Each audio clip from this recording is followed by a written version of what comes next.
उस स्कूल का पूरे नैनीताल और आसपास वाले एरिया में बहुत नाम था। इसलिए रंजना वहां एज अ टीचर जॉब करना चाहती थी। रंजना साइंस की टीचर थी और वो 6th to 8th क्लास को साइंस पढ़ाया करती थी और वो बहुत वक्त से जीएसएम पब्लिक स्कूल में जॉब ट्राई कर रही थी। फाइनली उसकी जॉब उस रेप्यूटेड स्कूल में लग गई थी। रंजना बहुत खुश थी और वो पूरे मन से अपनी जॉब किया करती थी। स्कूल में एग्जाम्स का टाइम आ गया था और एक दिन रंजना एग्जाम पेपर्स चेक करने के लिए स्कूल के स्टाफ रूम में लेट तक रुकी हुई थी। उसने अपने पेरेंट्स को बताया था कि वो स्कूल से लेट आने वाली थी, मगर चिंता की बात तो तब हुई जब रात के 11 बज गए और रंजना का कुछ अता पता नहीं चला। उसके पापा उसे बार बार कॉल कर रहे थे, मगर वो फोन ही नहीं उठा रही थी। देखते ही देखते 12 बज गए, फिर 3 बज गए और फिर अगले दिन की सुबह होने को आ गई।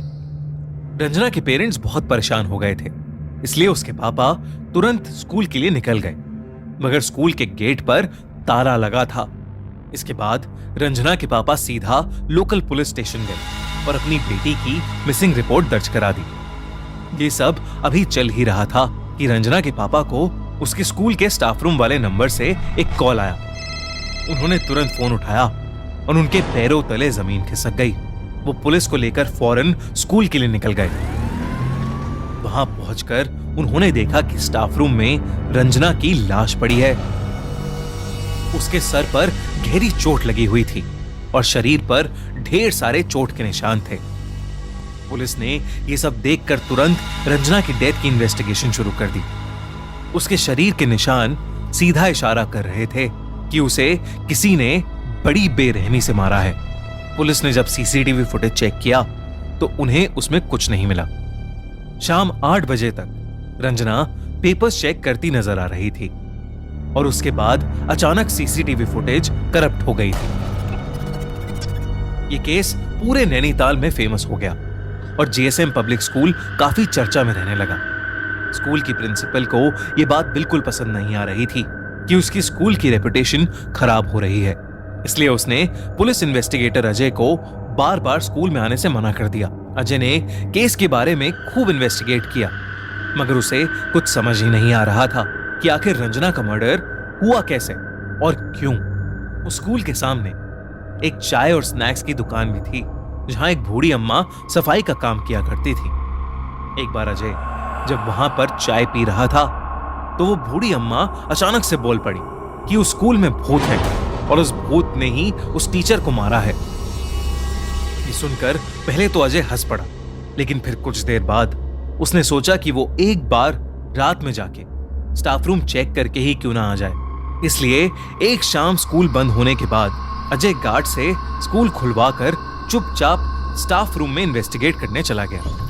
स्टाफ रूम में जाते ही उसको कुछ अजीब सा महसूस होने लगा। अचानक ही स्टाफ रूम का टेम्परेचर ठंडा पड़ गया था। अजय ने स्टाफ रूम को अंदर से बंद किया और फिर इन्वेस्टिगेट करने लगा। उसने रंजना का लॉकर खोला और डॉक्यूमेंट्स देखने लगा। तभी स्टाफ रूम की सारी लाइट्स फ्लिकर करने लगी। अजय ने ट्यूबलाइट थोड़ी घुमाई ताकि लाइट फ्लिकर होनी बंद हो जाए और वो जलबुझ बंद भी हो गई। इन सब पे ध्यान न देता हुआ अजय दोबारा अपना काम करने लगा कि तभी रूम में लगी ट्यूबलाइट ब्लास्ट हो गई और पूरे स्टाफ रूम में अंधेरा छा गया। अजय ने इस बात को ज्यादा सीरियसली नहीं लिया और सभी पेपर्स उठाकर रूम से बाहर जाने लगा, मगर स्टाफ रूम का दरवाजा अब खुल ही नहीं रहा था। उसने दरवाजा खोलने की बहुत कोशिश की, मगर वो खुल ही नहीं रहा था। तभी अजय को अपने पीछे से किसी औरत के रोने की आवाज आई। वो पलटा और उसका दिल बुरी तरह दहल गया। एक औरत दीवार की तरफ मुंह करके जमीन पर बैठी रो रही थी। अजय की धड़कनें ये देखकर बहुत तेज हो गई थीं, क्योंकि पूरे स्कूल में उसके अलावा कोई था ही नहीं। वो पूरी जान लगाकर दोबारा दरवाजा खोलने की कोशिश में लग गया, मगर अगले ही सेकंड वो बर्फ सा वहीं जम गया। वो धीरे से मुड़ा तो उसने देखा कि वो औरत ठीक उसके पीछे छत से उल्टी लटकी हुई है।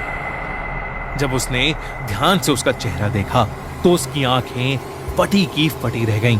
वो औरत कोई और नहीं बल्कि रंजना ही थी। उसकी आत्मा उसी स्टाफ रूम में कैद थी।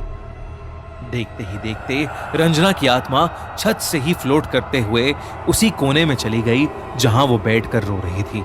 उसने जैसे ही रंजना की आंख में आंख मिलाई, रंजना जोर से चिल्लाई और फिर हवा में कहीं गायब हो गई।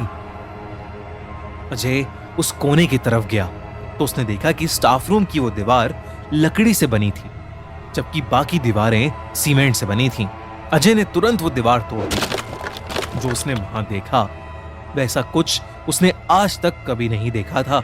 उस दीवार के अंदर इंसानी हड्डियां पड़ी थीं। उन हड्डियों के ऊपर खून लगा था और पास में ही एक गुड़िया रखी थी जिसके गले पर इंसानी बाल बंधे थे। सबसे चौंका देने वाली बात तो यह थी कि उस गुड़िया के नीचे एक तस्वीर रखी थी। वो तस्वीर किसी और की नहीं बल्कि रंजना की ही थी। किसी ने रंजना को मारने के लिए और उसकी आत्मा को ट्रैप करने के लिए काला जादू किया था। अजय ने तुरंत गार्ड से पता किया कि स्टाफ रूम की लास्ट रेनोवेशन कब की गई थी। तो गार्ड ने उसे बताया कि कुछ हफ्ते पहले ही स्टाफ रूम की दीवारों पर पेंट किया गया था। अजय ने गार्ड से रेनोवेशन कराने वाले ठेकेदार का नंबर लिया और उससे पूछताछ की।